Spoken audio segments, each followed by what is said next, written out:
To begin our Sunrise Smart Start, we are learning more about what happened before, during, and after this horrific 490 wreck that killed 2 young women last Friday. That accident around 9 in the morning when a car suddenly ran off the exit ramp, hit a barrier, flipped over, and landed upside down near the Culver Road Armory. In court documents, 19-year-old Alexandria Rodriguez, a survivor, describes a night of drinking that lasted until the early morning hours. She tells police she did not know the driver, 25-year-old Christopher Long Jr., until he picked her up along with 18-year-old Skylar Swift, who did die at the scene. We've learned Long had previously contacted Swift about hanging out after the friends were live on Instagram. Rodriguez told police the 4th passenger, 23-year-old Alexi Lopez, was Long's girlfriend. She died at the hospital. Rodriguez also says Long had been drinking, but didn't know if he was drunk, just saying he did drink a lot. Long was arraigned on 2 counts of manslaughter. He pled not guilty to all charges and will stay behind bars for now.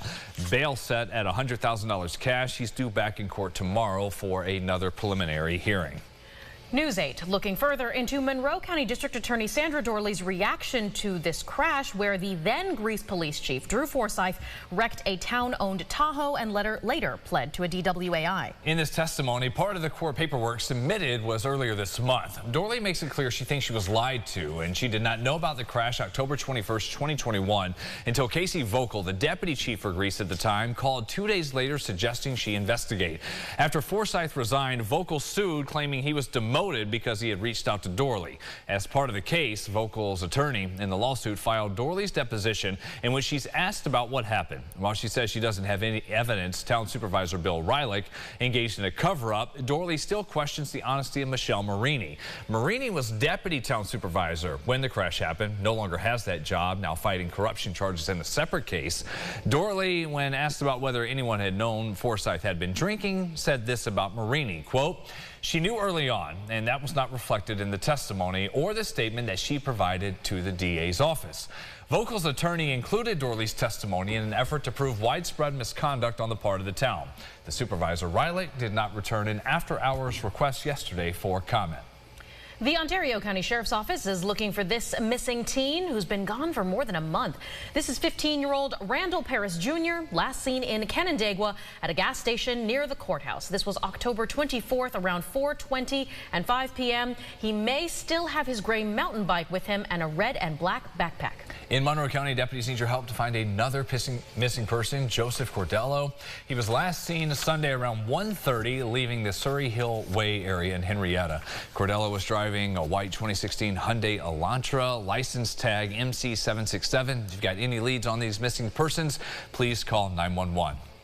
Well, happening right now, City Hall getting a very special delivery, still in progress. Oh, and there it is, already set up and ready. Yeah, it took about 30-40 minutes to get it through the staircase into the atrium at City Hall, and now standing up 2 floors of it. 25 feet tall, 7,000 lights will be put on it over the next week, and it will be on display in the atrium throughout the rest of the year. The mayor and Santa Claus will light the tree December 4th. And that celebration will have performances from members of the School of the Arts Choir and Orchestra. Yeah, they've been working hard on this one, getting that through the door. Well, we are also getting closer to our big day, this year's 18th annual Food for Families Drive. That is December 13th, all day long here at News 8, a push for your donations. And today we are highlighting how FoodLink, along with the food bank's partnerships, they're able to bring that healthy food to those facing food insecurity and while also reducing waste thanks to your support. Aran Spitzer has more details about these pop-up pantries. Aran. Guys, I went to the Ontario County Pop-Up Pantry in Canandaigua. There, around 300 families pick up fresh produce to help feed their families. They get about 10,000 pounds of food for these pop-ups, and I'm told supplies last about an hour. Now, the line to pick up food started forming around an hour before distribution. 4 rows of cars lined up as far as the eye could see, and everything ran like a well-oiled machine. There's someone who tells folks when they can pull up to the center and then when they can enter. They drive through with their trunks open, and volunteers start loading up supplies. They do them once or twice a month. Organizers started this in the Canandaigua location at the beginning of COVID. FoodLink estimates each family has between 3 and 6 people, so they're helping upwards of 900 per pop-up. Plus, there are some good Samaritans in the mix, like Alan Titus. He picks up and delivers food to 6 families. He doesn't just go to this location. He travels around the area and visits different pantries to pick up food. He says sometimes times, people aren't easily willing to accept help, even though they need it. When I first started doing, a lot of people acted like proud, like they didn't need the help. And what I've noticed is most of the people that I help are what I call the working poor. They, both members of the mother and father work, the kids go to school. They don't have time to come to these events. So I pick up the stuff and drop it off, and everybody's thrilled with it. Although this pop-up happens once or twice a month, FoodLink has morning and afternoon distributions at its pantries across the 10 counties it serves in our areas. You can find those locations on the FoodLink website. Guys?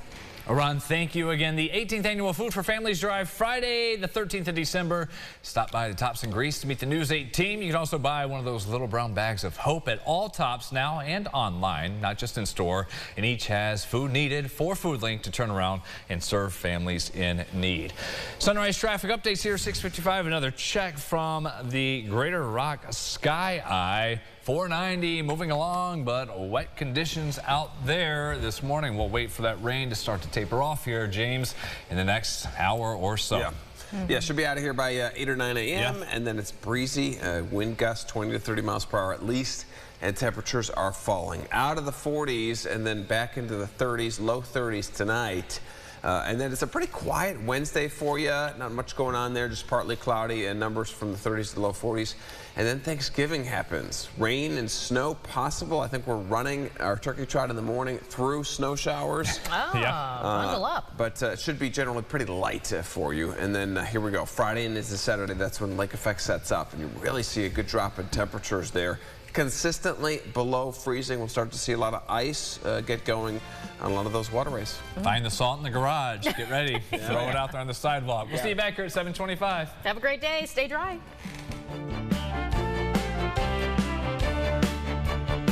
Follow News 8 wherever you are on RochesterFirst.com, Facebook, X, and on our app for news and weather.